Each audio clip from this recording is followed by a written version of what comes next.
Bismillahir Rahmanir Rahim. Uh, the topic of this video is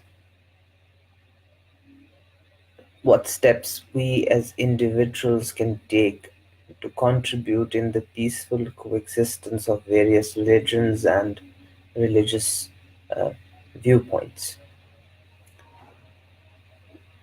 We often feel uh, in our society that there is a lack of peaceful coexistence between various religions, or if there is a semblance of peace that we see around us, it is basically has to do with several compulsions that we are bound by, rather than a very conscious understanding that that there should be a peaceful coexistence between the adherents of various religions and religious viewpoints. So, what steps can we take? Because we have seen instances of intolerance, growing intolerance, even within religions and between various religions in the present times. So, what can we do? What steps can we as individuals take to correct this situation? Now, there is no panacea applicable to all situations for the issue of religious intolerance. Each society will have to develop its own set of steps which are most suited for its own circumstances. Um, these measures may have to include changes in legal, political, penal, educational systems, and even systems of communication, if required by the circumstances. Nevertheless, I want to share some of the important academic steps that we as individuals can take in this regard for the peaceful coexistence of various religions and religious viewpoints. The first step can be to appreciate the beliefs of others and have empathy towards their stance. We may disagree with the beliefs accepted by any of our friends and colleagues and people around us. This is very natural, but we must understand that a healthy, meaningful, and peaceful dialogue cannot be initiated and maintained um, on the topic if the parties involved are not willing to respect and honor the stand of the other person. This is very important. We also need to try and keep the doors of communication and dialogue in matters relating to religions and religious differences. Keep the doors open. Nothing is likely to be more injurious to the situation than lack of a healthy dialogue, lack of healthy communication between the adherents of various creeds, various religions, and various religious perspectives in society.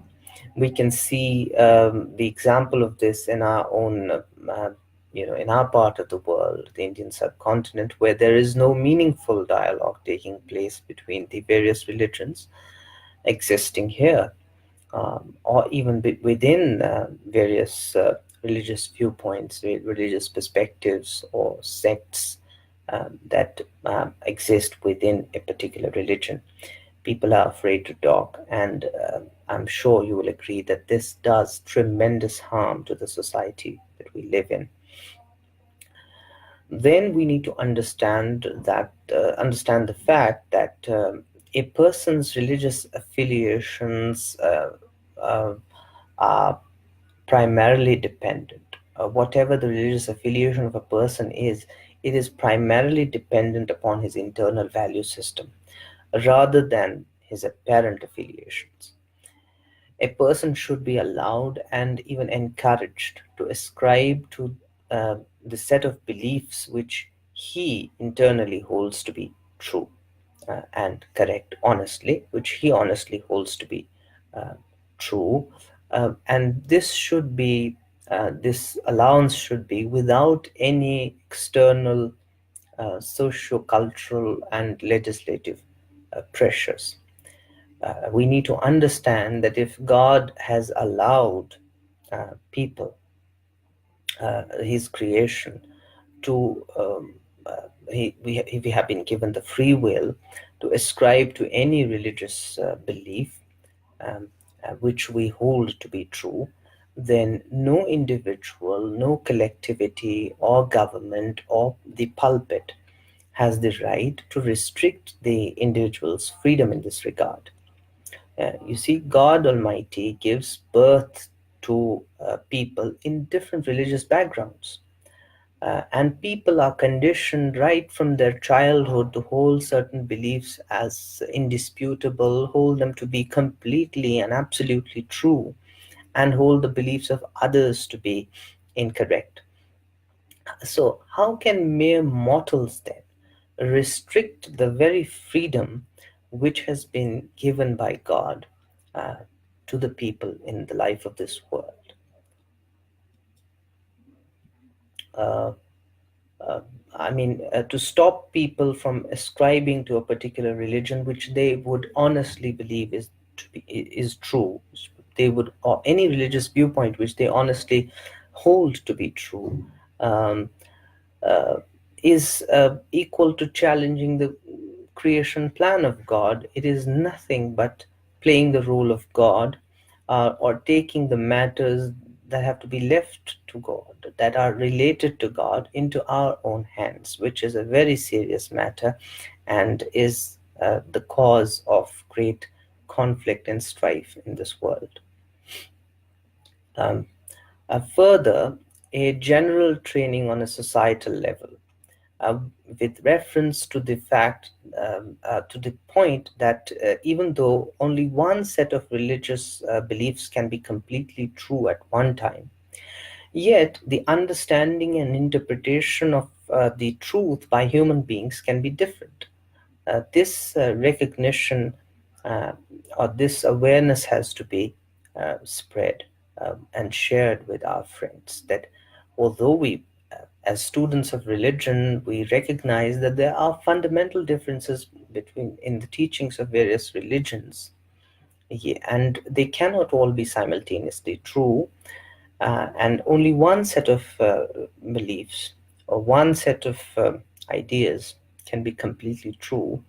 Yet, the understanding and interpretation of these beliefs by human beings can be different. So, in the ultimate analysis, it is not the individual's ascription to the whole truth that guarantees his salvation. Let us say a person is not exposed to the complete truth. So, does that mean he's not guaranteed salvation? Not at all. It would be very unjust and unfair on the part of whoever, on the part of God, if that standard is kept. But if there is a sincere effort on the part of a person to seek the truth and to ascribe to what he or she honestly understands and interprets to be the truth, then eternal salvation is also possible for such an individual, even if he does not, um, uh, get exposed to the entire truth. So these are only some of the very fundamental points that came in my mind, which can be adopted to foster an environment of peaceful coexistence in the society. A sincere effort on the part of individuals, sincere effort by the societies, their clergies, their religious scholars, their intellectuals, their political leaders, in the promotion of these points can go a very long way in promoting peaceful coexistence between various religions and religious viewpoints in the society. I thank you for giving me a hearing on this particular topic. Jazakallah khair. Assalamu alaikum wa rahmatullahi wa barakatuh.